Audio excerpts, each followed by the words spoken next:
అవును.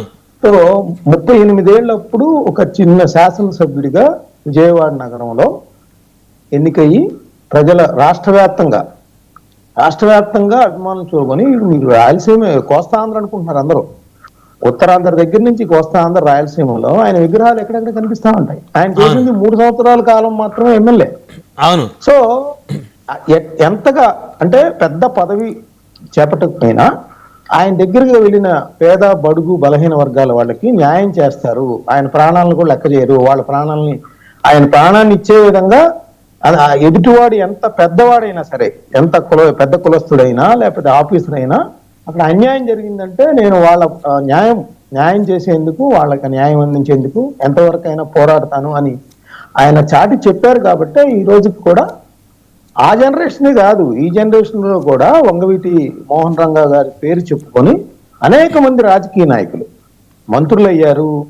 అదేవిధంగా ముఖ్యమంత్రులు అయిన సందర్భం కూడా కాబోతుంది, రేపు మాపు జరుగుతుంది. అది అయితే ఏంటంటే ఆ రోజు వంగవీటి రంగా గారు ఎదుగుతున్న క్రమాన్ని చూసి ఈర్ష్య అసూయలతో ఎక్కడ తమకి రాష్ట్రంలో పోటీ వచ్చేస్తాడోనని తెలుగుదేశం పార్టీ కావచ్చు, కాంగ్రెస్ పార్టీ కావచ్చు, ఈవెన్ కమ్యూనిస్టులు కావచ్చు, దానిలో ఉన్న కొన్ని వర్గాలకు సంబంధించిన వాళ్ళందరూ కలిసి కుట్ర చేసి దానిలో చంపేశారంటంలో ఎటువంటి సందేహం లేదు. అది ప్రజలందరికీ కూడా తెలుసు, ఆయన పక్కన ఉన్న వాళ్ళకి తెలుసు, కొంతమంది రాజకీయ నాయకులకు తెలుసు.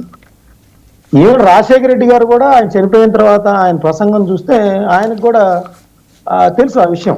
తెలుసు అంటే ఈయనకు వ్యతిరేకంగా కుట్ర జరిగింది అనేది రాజశేఖర రెడ్డి గారు మాట్లాడి కూడా మనం వినొచ్చు, మీరు అప్పుడు చూసుంటే కనుక. ఎందుకంటే మేము అప్పుడు ఆయన జైల్లో ఉండగా కృష్ణానదీ తీరంలో జరిగినప్పుడు మేము కూడా అక్కడికి వెళ్ళాం. అంటే నేను అప్పుడు నిజానికి 10th క్లాస్ చదువుతున్నాను, నాకు అది తెలియదు.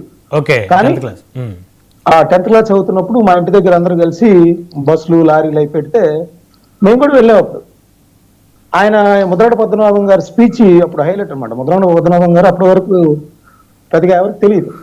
ఆ కాపునాడుతో ముద్రగడ పద్మనాభం గారి పేరు మారుమోగిపోయింది.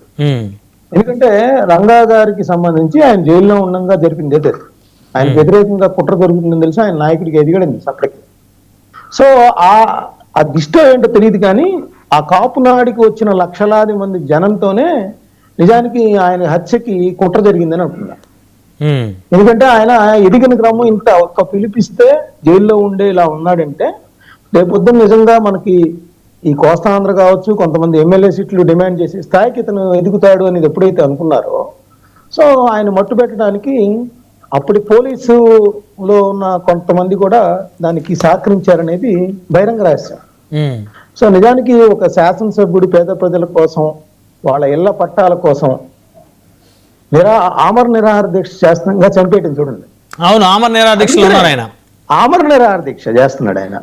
పైగా ఆయనకి ఏంటంటే ఆ వారం రోజుల క్రితం 10 రోజుల క్రితం నుంచి కూడా ఆయన వెళ్ళే కారులో చెకింగ్ చేసేవాళ్ళు, ఆయన ఏ వెహికల్లో వెళ్తున్నా ఒక చిన్న కర్ర ముక్కున్న తీసేసేవాళ్ళు. సో ఆయన అభిమానులుగా ఉన్న పోలీసు శాఖలో కొంతమంది ఆయనకి ఇన్ఫర్మేషన్ చేరవేస్తున్నారని దాదాపు 50 నుంచి 100 మంది అక్కడ కానిస్టేబుల్ స్థాయి, ఏఎస్ఐ స్థాయి వాళ్ళని, అది సిఐ స్థాయి వాళ్ళని కూడా ట్రాన్స్ఫర్ చేసేసారు. అంటే ఇన్ఫర్మేషన్ ఆయనకు పోకుండా చేసిన పరిస్థితి. ఆ తర్వాత ఆయన కూర్చున్నాడు, ఇక ఇది తప్పితే ఆయన దొరకడు ఎక్కడా కూడా, ఇంకా చొచ్చుకెళ్ళిపోతాడు. కాబట్టి ప్లాన్ చేసి ఒక బస్సులో వెళ్ళి అత్యంత ఘోరంగా పాశవికంగా నరికేసిన పరిస్థితి. ఆయన ఆభరణ దీక్ష శిబిరంలో కూడా ఎవరిని ఉండనీయకుండా చేశారు ఆయన అనుచరులు కానీ గట్టిగా. సో నిరాయుధుని చేసి ఒక పక్కన అధికార పక్షం, ప్రతిపక్షం, అందరూ నాయకులు ఆ రోజు నిజానికి ఆయన చనిపోయిన తర్వాత కానీ ఆయనకి ఎంత అభిమానం ఉందనేది అప్పుడు కానీ ప్రపంచానికి వెల్లడి కాలేదు. రాజీవ్ గాంధీ గారు కూడా అడిగినప్పుడు బీబీసీ న్యూస్ లో కూడా మొట్టమొదటి తెలుగు వార్త ఆయన హత్య వార్త అనేది ఇప్పటికీ వింటూ ఉంటాం మస్తాన్ రావు గారు. అయితే దానిలో కొంతమందికి కూడా ఆయన పేరు చెప్పుకొని కొంత వాళ్ళ వ్యక్తిగత కక్షలు కూడా తీర్చుకున్నారు. అది ఆయనకి బ్యాడ్ కలిగించే విధంగా వ్యవహరించారు. కొంతమంది కొన్ని ఇళ్ల మీదకి దాడి చేయమని. ఎందుకంటే ఆయన సహాయం చేసిన వాళ్ళలో అన్ని కులాల వాళ్ళు ఉన్నారు. ఆయన ఎవరి కులం వాళ్ళ దగ్గరికి వెళ్ళి ఇల్లు తగలబెట్టమని ఎప్పుడు లేదు, ఆయన స్వయంగా ఎదుర్కొనేవాడు. అంతేగాని ఒక గ్రూప్ గా వెళ్ళి వాళ్ళందరినీ మనం చేయాలని, ఏదో నాశనం చేయాలని ఇది లేదు.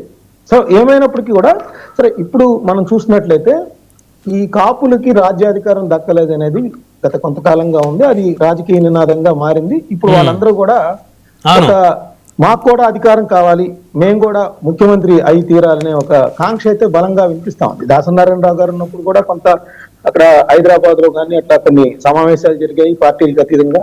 కానీ అది ఎందుకో పార్టీలకు అతీతంగా జరిగినప్పుడు కూడా ఒక కార్యరూపం అయితే దాచలేదు.